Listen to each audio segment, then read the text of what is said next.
Hello, Radhe Radhe दोस्तों। और आपका स्वागत है आपके अपने channel Pooja mom and beauty blog में। तो आज मैं आप लोगों के संग शेयर करने वाली हूँ कि राधा जी की छठी हम कैसे मनाएं। देखिए, राधा जी का जन्म तो हुआ नहीं था, तो अजन्मी हैं, आदि शक्ति हैं। तो पर हमने अगर कृष्ण जी की जन्माष्टमी मनाई, मतलब छठी मनाई है, तो हमें राधा जी की भी छठी ज़रूर मनानी चाहिए। क्योंकि देखिए, वृंदावन में, बरसाने में और मथुरा में ये बहुत धूमधाम से राधा जी की, श्री राधा जी की, हमारी किशोरी जी की छठी मनाई जाती है।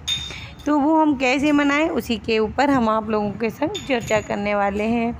तो देखिए, जिस दिन राधा जी की छठी, जैसे हमने अपने लड्डू गोपाल जी की छठी मनाई है, उसी प्रकार से आप उनके लिए भी कढ़ी चावल और पूड़ी आलू, और हाँ, उनका जो विशेष भोग है, उनका मनपसंद भोग जो है वो है अरबी, दही अरबी।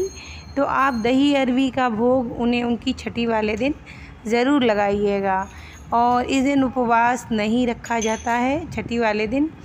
तो या फिर आप ऐसा भी कर सकते हैं, मैं तो मंदिर में ही कर लेती हूँ, आप ऐसा भी कर सकते हैं कि अगर आपके पास राधा रानी का विग्रह नहीं है, तो आप उनको एक चुन्नी उड़ा के राधा जी का स्वरूप दे के, तो देखिए, आप इस तरह से राधा रानी का स्वरूप देखकर आप उनको एक अलग चौकी पे बिठा के रोली चंदन नहीं, रोली चावल, इससे आप इनका पूजन कर लीजिए। क्योंकि राधा और कृष्ण एक ही हैं। अगर आपके पास स्वरूप विग्रह है राधा रानी का, तो आप लड्डू गोपाल जी और राधा रानी को दोनों को बिठा लीजिए। और आपको एक बात बताना चाहूँगी कि जैसे कि अगर आपके यहाँ, जैसे कि लड़के की छठी जो होती है ना, हमारे यहाँ 5वें दिन मनाई जाती है। तो मैं जो हमारे लड्डू गोपाल जी हैं, उनकी मैं छठी 5वें दिन मनाती हूँ। और अगर आपके यहाँ लड़की की छठी जैसे 5वें दिन मनाई जाती हो, तो आप राधा रानी की छठी जो है वो 5वें दिन मनाएं। और अगर छठे दिन मनाई जाती हो, तो आप छठे दिन राधा रानी की छठी मनाइएगा। तो मेरे यहाँ तो जैसे कि छठे दिन लड़की की छठी जो है वो छठे दिन मनाई जाती है। तो उसी प्रकार से मैं अपनी राधा रानी की, अपनी श्री जी की, अपनी किशोरी जी की छठी जो है वो छठे दिन मनाती हूँ। तो आप कढ़ी चावल और आलू पूड़ी का भोग लगाइएगा ज़रूर, लेकिन इसके संग एक भोग जो उनका मनपसंद भोग है, जो हमारी श्री जी बहुत प्रिय है, जो उनको भोग, वो दही अरबी का भोग है, वो आप उनको ज़रूर लगाइएगा। और संग में आप उनको फल, केले, सेब, जो भी आपके यहाँ हो, आपकी सामर्थ्य हो, आप उनका भोग लगाइए उनका। और उनको काजल, जैसे दिया जलाते हैं ना, ये जो दिया आप जलता हुआ देख रहे हैं ना, इसी दिए पे आप एक चम्मच में काजल को मतलब पार लीजिए, बना लीजिए। उस काजल से आप टीका लगाइए राधा रानी जी के और लड्डू गोपाल जी के भी। अगर आपके यहाँ दोनों हैं, अगर एक हैं तो आप एक ही के लगाइए। तो देखिए, राधा रानी और हमारे जो लड्डू गोपाल जी हैं, वो दो नहीं एक ही हैं। मैं एक ही स्वरूप समझती हूँ। और इस तरह से आप, और अगर आपके यहाँ पीले वस्त्र हो ना राधा रानी जी के पास, राधा रानी के, तो आप उनको पीले वस्त्र पहनाइएगा। अगर आपके यहाँ विग्रह अलग से है, तो आप उनको पीले वस्त्र पहनाइए, तो ज़्यादा अच्छा रहता है। तो हमारे यहाँ तो फ़िलहाल लड्डू गोपाल जी हैं, हम उन्हीं को राधा का स्वरूप देके उनका पूजन करते हैं।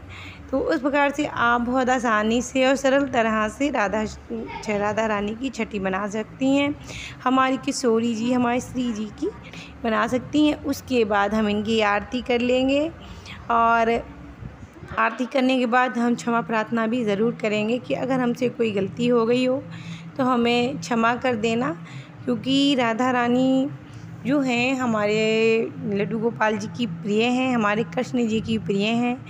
तो इस प्रकार से आप इनकी छठी बहुत आसानी से मना सकते हैं। और देखिए, अगर आपके यहाँ आप खूब धूमधाम से मनाना चाहते हैं, तो आप सबको निमंत्रण दे सकते हैं, जैसे अपने रिश्तेदारी में या आपके आसपास, जैसे कुछ लोग इकट्ठा कर लीजिए। शाम के टाइम आप उनका कीर्तन कर लीजिए, उनके नाम का भजन कर लीजिए, और कुछ देर आप राधे राधे नाम का जाप ज़रूर कीजिएगा। इसका बहुत पुण्य होता है, बहुत फल मिलता है। मैं आपको क्या चर्चा करूं, क्या महिमा बताऊं राधा नाम की। तो देखिए, कहते हैं ना 2 बार राधे राधे कहने से कि जाने कितने जन्मों के पाप जो हैं वो नष्ट हो जाते हैं। और आप कुछ देर उनके नाम का कीर्तन अवश्य कीजिएगा। ये बहुत महत्वपूर्ण है मुझे लगता है। तो आप उनके नाम का कीर्तन ज़रूर करें और अपने जीवन के समस्त पापों को नष्ट कर लीजिए उस राधे नाम से। और जब उनका पर्व है, उनका धूमधाम से मनाइएगा, उनको प्रसन्न कीजिएगा। उनको आप प्रसन्न कर लेंगे ना, तो हमारे कृष्ण जो हैं, हमारे बाके बिहारी जो हैं, वे स्वयं ही आपके ऊपर कृपा कर देते हैं। देखिए, माँ जो होती है ना, माँ अपने बच्चे पे कृपा कर दे तो पिता जो हैं वो तो स्वयं ही प्रसन्न हो जाते हैं। तो बिल्कुल वैसा ही हिसाब है हमारी राधा रानी का। तो आप उनको प्रसन्न कीजिए, उनके नाम का कीर्तन ज़रूर करिएगा। तो कैसी लगी आपको हमारी वीडियो? अगर अच्छी लगी हो तो प्लीज़ वीडियो को लाइक शेयर कमेंट कीजिएगा, ज़्यादा से ज़्यादा शेयर कीजिएगा। और अगर चैनल पे नए हैं तो सब्सक्राइब कर लीजिएगा और बोलिए, ज़ोर से बोलिए, राधा रानी की जय हो, किशोरी जी की जय हो, राधे राधे।